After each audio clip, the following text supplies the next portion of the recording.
तो राधे राधे सभी भाइयों को। तो आज हम लोग प्रेमानंद जी बाबा से एक अजनबी क्वेश्चंस करते हैं कि इस दुनिया में जो है सच्चे संत को कैसे पहचान सकते हैं, किस प्रकार पहचान सकते हैं। तो हमारे प्रेमानंद जी बाबा किस प्रकार ये जवाब देते हैं और कैसे कहते हैं कि हम संत को पहचान सकते हैं। पहले आप उन्हें ज़रूर एक बार सुने, उनके ही वाणी से सुने, लेकिन एक बार ज़रूर सुने।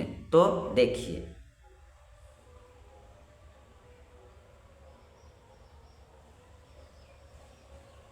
महाराज जी, एक प्रश्न ये उठता है आजकल।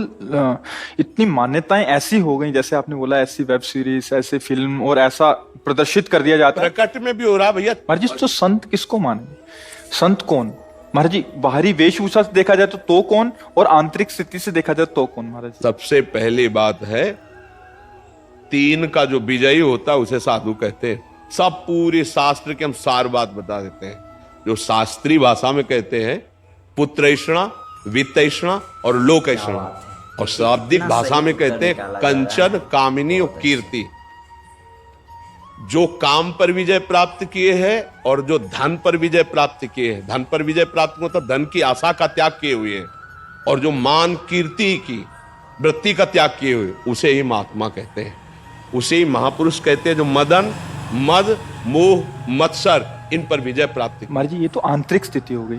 अभी हम जो संसार में सामान्य जीव, आंतरिक स्थिति का ही बाहर प्रकाश होता है, यह बात समझ लो। घर में दीपक जलेगा तो खिड़की से बाहर से रोशनी पता चल जाएगी अंधेरा है कि प्रकाश है।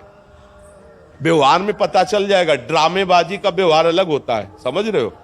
अगर हम रुपया लेंगे ना तो तुम्हारे दिमाग नहीं बदल सकते, ध्यान रखना।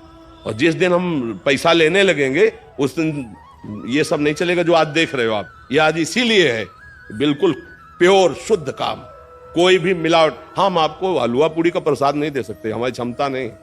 हम आपको गुलाब जामुन का प्रसाद नहीं दे, हमारे यहाँ प्रसाद नहीं बटता कभी, क्योंकि है ही नहीं। तो बचे क्या?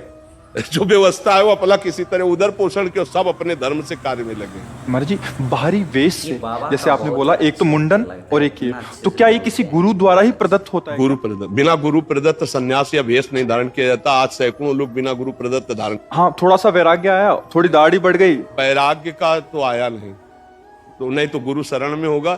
थोड़ा सा प्रमाद आया, कायरता आई, और भेष परिवर्तन कर लिया। माल छानने को मिलेगा, पूजने को मिलेगा, रुपया मिलेगा, उन्हीं से नौटंकी नाटक होता है।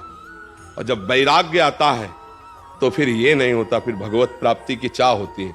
और फिर जो ये वैभव होता है वो आखिरी बात होती है। जब सिद्ध हो गया, भगवत प्राप्त हो गया, काम हो गया, तो भगवान जगत मंगल में उतार देते हैं। ये प्रारंभ नहीं है, ये अंतिम होता है। आज प्रारंभ में क्या प्रचार करोगे जब तुम काम पर विजय नहीं प्राप्त की, क्रोध पर विजय प्राप्त नहीं की? प्रचार क्या करोगे? यही इसी का प्रचार होगा। रुपया होगा, प्रणाम होगा, नमस्कार होगा, भोग सामग्री, इसीलिए सबके दिमाग में भर गया। तो क्या होता है कि आजकल अर्थ की इतनी मांग हो रही, हर जगह अर्थ ही अर्थ है। सत्संग है तो अर्थ है, भागवत है तो अर्थ है, कोई प्रोग्राम है तो अर्थ है, मतलब जहां देखो अर्थ है। और अर्थ से भोग सामग्री, और भोग सामग्री का भोक्ता वो कभी ज्ञानी नहीं हो सकता, वो कभी भगवान का प्रेमी नहीं हो सकता, वो कभी सच्चाई से नहीं चल सकता। जहां अर्थ की प्रधानता है, और अर्थ की प्रधानता, इसीलिए लोगों के दिमाग में बात बैठ गई बहुत ही सुंदर, कि ये सब धंधा है, क्योंकि इसको धंधा बनाया जा रहा है।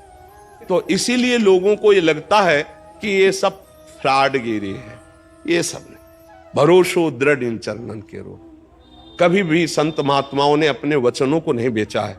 ये जीवन की धरोहर है, कल जगत कल्याण के लिए कि बेचने के लिए है। महाराज जी, एक और प्रश्न है।